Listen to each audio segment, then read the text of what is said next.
Hello, good morning friends. Welcome to my channel Laluk Blogger. আজি মই সবজিৰ সৈতে মসুৰ দালি বনাম আৰু সবজিৰ সৈতে মই মসুৰ দালি কেনেকৈ বনাইছো তাকে দেখুৱাব বিচাৰিছো। আহকচোন আমি ভিডিওটো আৰম্ভ কৰো।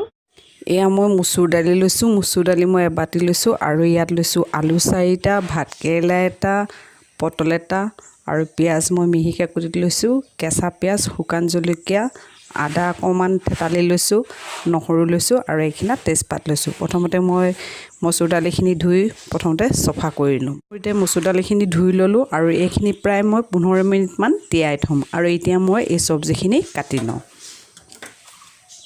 এই আলুখিনি মই অকমান দীঘলীয়াকে কাটিম।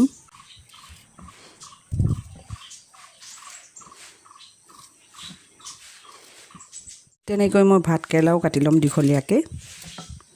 এটো সাইজত এয়া এনেকে। আৰু আপোনালোকৰ যদি সবজি আৰু বেলেগ কিবা সবজি দিব বিচাৰে তেতিয়াহলে হিয়াও দিব পাৰে। বৰ্তমান মোৰ ওচৰত এইখিনি এভেইলেবল আছিল গতিকে মই এইখিনি সবজিয়ে এড কৰিছো।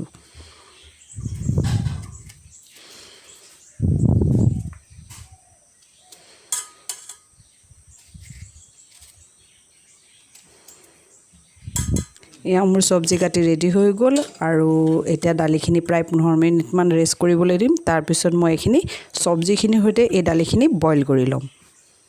এতিয়া দালিখিনি তিয়াই থোৱা 15 মিনিট হৈ গল আৰু এতিয়া মই কুকাৰত দি লৈছো। লগতে দি দিম এই সবজিখিনি। সোৱাদ অনুসৰি দিছো মই নিমখ আৰু এতিয়া মই ঢাকনি লগাই দিছো। আৰু এই দালিখিনি মই সিটি এটাও নামাৰো, মানে অলপ গৰম হোৱাৰ পিছতে নমাই থম।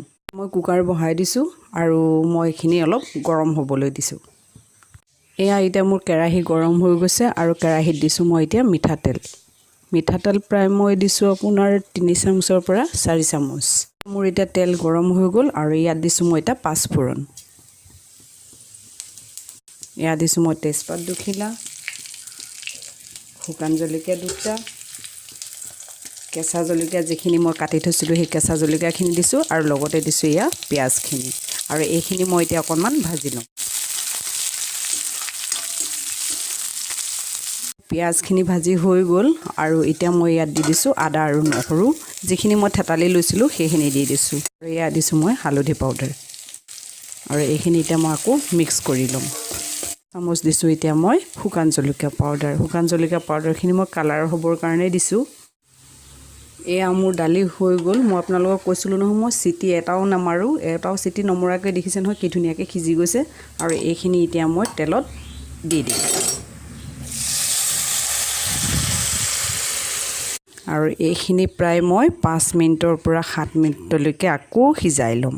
আপোনালোকে দেখিছে নহয় এয়া দালি উতলিবলৈ আৰম্ভ কৰিছে আৰু ইয়াত দিম মই এতিয়া সাম্বৰ মছলা। এয়া মই এভৰিডে সাম্বৰ মছলা দিছো আৰু সাম্বৰ মছলা দিলে এই দালিখন খাবলৈ বিৰাটেই সোৱাদ হয়। গতিকে আপোনালোকে পাৰিলে সাম্বৰ মছলা অকণমান দি দিব। মোৰ সবজি দালি ৰেডি হৈ গল আৰু আপোনালোকেও এনেকৈ ঘৰতে বনাই খাই চাব। আৰু যদি মোৰ ভিডিওটো ভাল লাগিছে তেনেহলে লাইক, কমেন্ট প্লাস সাবস্ক্ৰাইব কৰিবলৈ নাপাহৰিব।